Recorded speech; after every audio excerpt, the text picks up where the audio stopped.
I'm kind of, the distant relative invited to the family party because I'm coming from technically advertising, and I'm going to talk to you about things and rules that are working in our field when it comes to what we're going to call also teenagers, people in their 20s, and actually I'm going to be brutally down to earth in terms of what is working or not, coming with examples that are good examples, are the ones that are, immense mistakes. And you're going to see that it's going to resonate a lot with the panel. I've been listening with a lot of attention. It was interesting to see some of you were talking about the C's. You're going to see that I also have some C's for you, but there are 5 out of them, and that they're going to be interesting on this. The bad news is that I forgot my glasses. So sorry if I sometimes make some mistakes. The good news is that you all look absolutely awesome. It makes really a precious skin. So if you want to ask questions or disagree or agree on some things, don't hesitate to be loud, okay, on this. So I'm getting on this. I have some films, but perhaps we're not going to have time to see them, but take the references and go to see them online on YouTube. They're very accessible, and they are great examples of what I'm going to share with you today.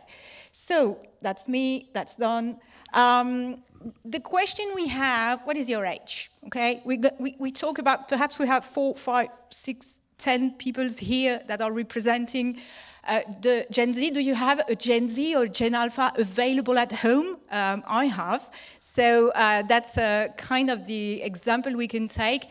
Of course, the age is just a number. So when we're talking about Gen Z, we're also talking about what is the kind of youth we have inside, the kind of rebellious we have inside. Nevertheless, we can consider that every generation has been living very significant milestones, has been living some cultural or simply some events, the dry ones, that have been shaping the way they are living the world they're in today, have been shaping their sensitivity, shaping the way they build up relationship. Some of you who have this famous Gen Z or Gen Alpha at home, you may be or have reached a significant level of stress during confinement, thinking about what the world was going to be with those people living their youth inside the house. So all this is really interesting and important. And when it comes to this new generation, we can say that all those things that are shaping their life are today like silent wars, changing a lot of things, changing the paradigms. I don't know how to say this word in English, sorry, but you follow me. But all those changes and this systemic crisis, they are surrounded by, of course, we're talking about the idea of climate, resources, and polarized world, but we're also talking about what you've been talking about, the loneliness, the new identities and the very various way to build them up. This idea of the tech acceleration and the fact that we're changing from a world to another without knowing the new rules. And what is important is that this new generation, more than anyone before, is living this acceleration and living a profound dissonance because they need to adapt at a speed that we've never lived before. So that's really something we have to take into account, something that is quite dramatic, actually, and that requires a level of resilience that is incredible. So when it comes to that, what we see is that this generation, those people, what they want to is this idea of getting back control.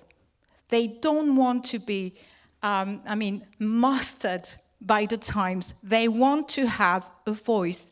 And I'm going to read you just very quickly This sentence, I think, quite representative. Most of us can't vote. Most of us aren't financially independent, but we can exercise control over how labels, over how voice, over how environment we can make an impact through how identities, pronouns, language, and fashion, another word to say, our identities, and the way we impact on the world, the way we say things, and the way we express things.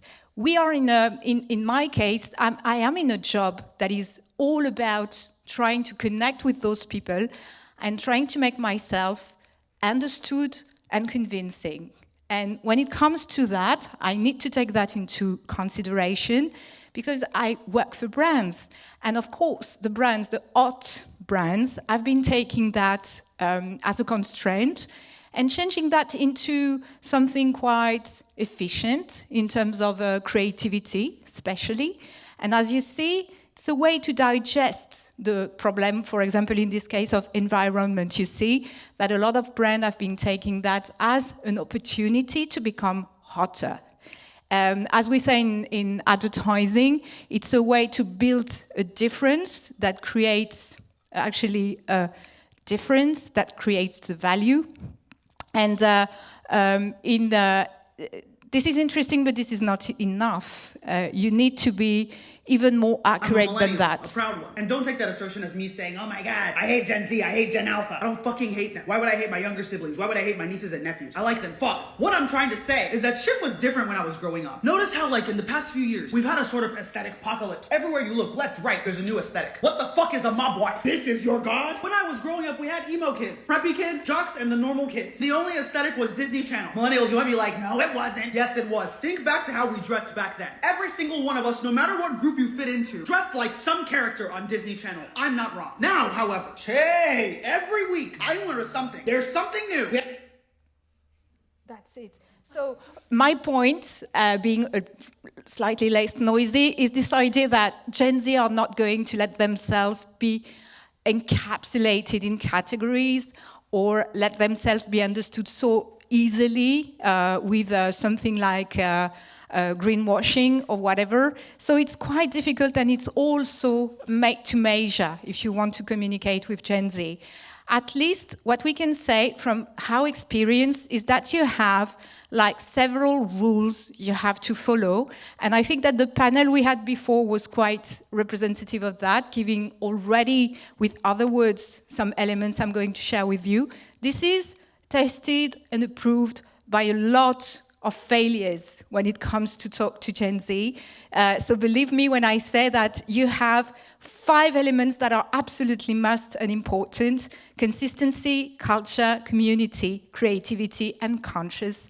I'm just going to give you some examples for the 5 of them, and then we're done. So the question of the consistency we've been talking about just at the final moment of the panel is this question of being strong with your values, to be strong on your opinion. You know, Dylan Mulvaney, for the US people in the room, is something that is quite known. So it's a woman, trans, that has been defending the rights of trans people, especially in the United States. And she is an influencer on TikTok. She has been doing what influencers do. So she has been doing some collaboration. In this case, it's a collaboration with Nike, and she has been promoting sports bras. And it was not a great success because it leads to a burn bra challenge. So a lot of people coming from right wings were burning their bra, saying that no more, it was no more a selected brand for them, something that was not appreciable in a way. And Nike was answering to those provocations, saying that actually they were quite comfortable with their choice. So that was not a problem in itself. When do we have a problem? Hi. Impressive carrying skills, right? I got some Bud Lights for us. So, I kept hearing about this thing called March Madness, and I thought we were all just having a hectic month, but it turns out it has something to do with sports. And I'm not sure exactly which sport, but either way, it's a cause to celebrate. So that's the point. So what was the result of this other collaboration, this time with Bud Light? It was a nightmare, okay? But it was a nightmare in 2 episodes, like a series. So the first episode, so we're talking about Bud Light, that is a brand already communicating and collaborating with a lot of different groups that are defending minorities without any kind of problem since 1995. I think it was the beginning of their defense for the marriage for everyone. And then they made this collaboration last year that led to a backlash where actually they had, like for Nike, some very great oppositors. So people that were not agreeing with this position. And as you see, have lost like 6% of their business on the process. Things happen. And then what was far more complicated was the reaction of the proprietary of Bud Light, who has decided to apologize to the audiences instead of defending Dylan Mulvaney. So without consulting these people that was also the victim of haters. What was the result? As you see, they have lost 26% of the market, losing the top-selling title in the US beer market. So it means that the problem was not to take a position that was actually polarizing. That's something you have the right to do, and sometimes you take risks, and that happened.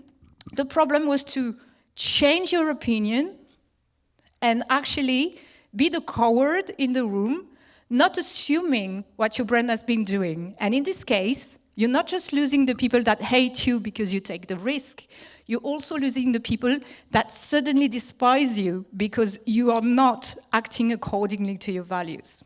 So that's the first example. The second idea, and that I'm not going to here give you a lesson on this, but it's the question of culture. What we have learned from Gen Z is that actually culture is essential in the way they are entering in contact with brands. It's something that needs to be provided to them, even if we are talking about something that is highly commercial. For them, the two universes are very connected, culture and branding, culture and consumption. But at the same time, they want everything connected to culture to be an experience. So that is interesting because it means that every time we are proposing something on our side, on the brand side, that is interesting for them, it's going to be mixed, blended with culture, with entertainment, with music, with sports, everything that is going to move your emotions and bodies around what you have to propose. That is also interesting on your side, because it means that you can be really in a bootleg world where you can mix several realities and not be a pure blood of culture. The community is also something super interesting, something we have learned. Of course, they love the fact that you speak to that community, but community is a complex idea and a complex entity. The community is something you need to know from within because you can make a lot of mistakes. We've been talking about cultural appropriation, but the fact of being or creating cultural faux pas is really something that can kill a brand or, in your case, kill a reputation.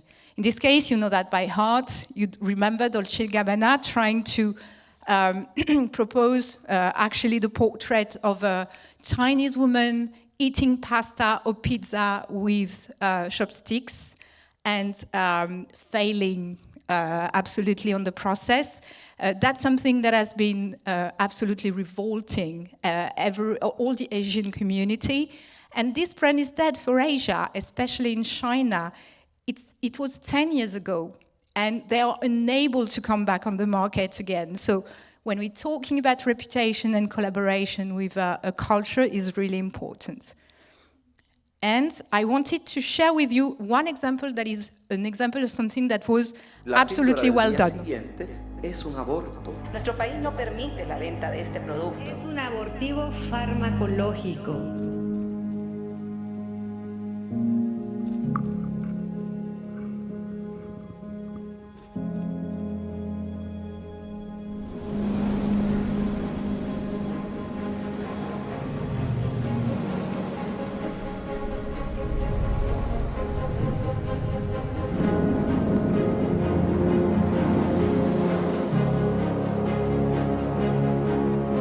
En ausencia de sus derechos, las mujeres hondureñas han fundado una isla. La isla del día después. Ahora irán a un espacio seguro en medio de alta mar.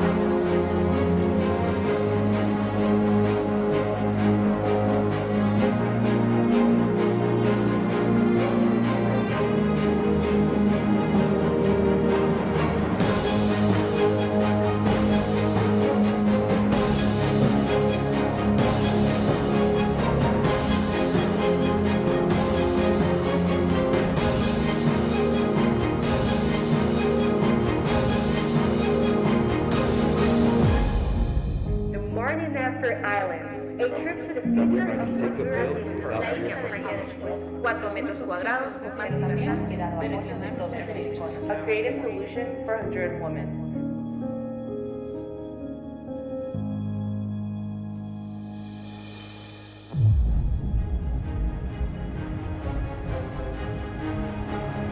Mujeres hondureñas, no les voy a fallar. Voy a defender sus derechos. Cuenten conmigo.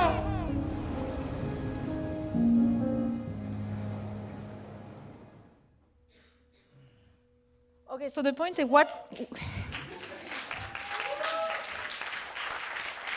whatever is not, it's not my work. I'm disappointing here, but whatever is your opinion on the subject, the learning here that is really interesting is the fact that you need to know from within the population you're talking to.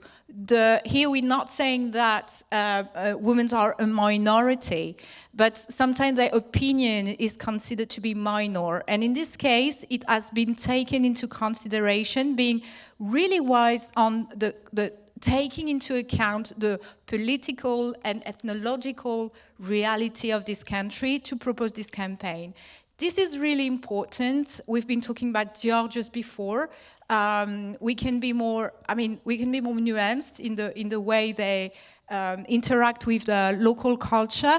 It can be a very interesting and open discussion on this. What you have to keep in mind is that perhaps some people are going to talk to you about tribes being so interesting when it comes to advertising, marketing, or clustering people. Tribes are very dangerous because a tribe, as Ostrom said, the Nobel Prize in Economy, to have a tribe, you need an enemy. So let's talk about community. That is something far more positive that requires observation, immersion, patience. Of course, when we talk about Gen Z, and we've been talking about that before, and you are at the heart of that, we talk about creativity. But when we talk about creativity, let me tell you that the latest trends are showing something really interesting among the youth. The fact that for them, creativity is even better than authenticity. I'm not talking about authenticity as a moral value. I'm talking about authenticity as this difference between what is false and what is true, especially in the world of products, of counterfeits, etc. I'm myself a teacher in semiotics, and I find that immensely interesting to see that the youth are creating a new category between the true and the false, that is the fake. And the fake is a false assuming itself. It's an authentic false. And that's something really interesting in the world of art as well as in the world of luxury I'm working a lot because today, the dupe, that's the word they're using, for example, for beauty products. The dupe is cool. The dupe, the fact that you are buying things that look like the real thing, but that is another thing, is really super cool. And I think that's absolutely interesting when it comes to the relationship we're going to have with brands, with propositions that are connected to this question of authenticity. So if you're creative, you can be false and it's true. Find yourself in that. And finally, the last one that is at the heart of what we're talking today is this idea of conscious. Of course, people are expecting, when they're young or young at heart, they're expecting conscious coming from the brands, also coming from any kind of institution, and they celebrate the risk takers. Every time you see the numbers, every time you take some risks, and coming back to the first rule, every time you are constant in the risk-taking, it's interesting. These campaigns, well known by the people of Cartier here, are a control risk when it comes to depict what is love. And that is interesting because that's where you take the risk. And of course, but perhaps I'm going to jump this one because it's quite well known. I'm up jumping, you're going to see this one. Nike and Kaepernick is, for us in advertising, one of the temples we come back to actually get back our own energy when it comes to finding some will to defend a cause, some will to defend something that is forbidden. So this idea that you can break the rules if it's worth it, and I think that's what you do every time you're defending different artists that are worth it. So that's it. Thank you. Here are the 5 rules. So thank you for the little applause. So just for a quick reminder, consistency, because Gen Z show absolute respect for people that are reliable and that are constant and right on their values. Culture, because for them it's absolutely central, important to build up their identity. But if it's mixed with a vivid experience, community, not tribes. Tribes is dangerous because tribes requires enemies in communities that you know by heart, intimately, not something you know from outside. Creativity, and creativity even more than authenticity. So all this new field of the fake that is really interesting. And finally, the conscious. The risk takers are the real idols of the Gen Z. And now that's finished for real. Thank you. You stay with us. Stay with us after this amazing presentation. Thank you so much, Deborah. You know so much about Gen Z, you know so much about luxury brand. In the room, you have plenty of director of communication and marketing. What would be your advice to these people? To choose wisely your advertising agency, of course. When it comes to communication, basically a lot of what I would like to share is here. There's something that was not represented here, but was this idea of respect, absolute respect. Once again, you've been applauding with this case, taking into consideration the rights of women. It's important to also have respect and consideration for the rights of young people. People that are not considered as that important in the decision making. I think that one of the best type of initiative was taken by Alessandro Michele in the past in Gucci when he decided to have a shadow cabinet made of very young people that were the field of controversy inside Gucci.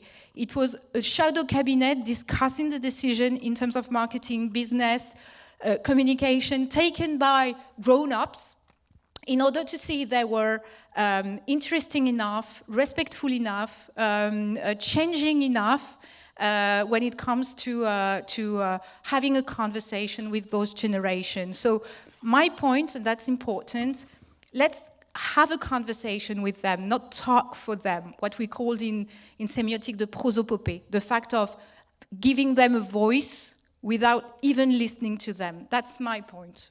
Josiane was talking about Absolutely, absolutely. Do we have any question in the audience for Deborah? I am I'm Farah Ouari, project manager at the Gen Z Observatory. I would like to thank you so much for this presentation. I thought it was so interesting. And I have a question regarding the role of the brands nowadays. I feel like there's really been a shift, whereas you took the example of Cartier, but any luxury brands really, it's about communicating emotions, it's about the fantasy, etc. Whereas I feel with this generation, they really want to hold them accountable, and they want these luxury brands to really be anchored in what's happening in today's world. And I would like to have your thoughts on that. Okay, let's be very down to earth. Two things. The first thing is we're talking about all these different elements because those brands I've been showing here have an impact on culture, on society, or are luxury brands that are knocking really loudly at the doors of culture. So those people want to have an impact on something that is wider than the market itself. So that's why they are so interesting, also so dangerous, because they can change even the color and the taste of culture itself. So we need to be cautious. On my side, I'm going to have a great appetite for culture. On your side, you need to be cautious with the brands I'm putting on the table, trying to get some elements of reputation, some elements of contact with the great people that you have around, etc. So let's be wise on the relationship we're building between brands and culture. On the other side, sorry to be that, down to earth once again. We're talking to Gen Z because Gen Z and Gen Alpha are going to be 20 to 30% of the luxury market in the years to come, because all the development, so all the increasing value created in luxury has been made by this generation. And they are receiving all the money from the boomers. So it's just, I'm sorry to be the account people in the room, but it's also because they are fantastic targets. Well, thank you very much, Deborah. That was really amazing and very inspiring. Thank you.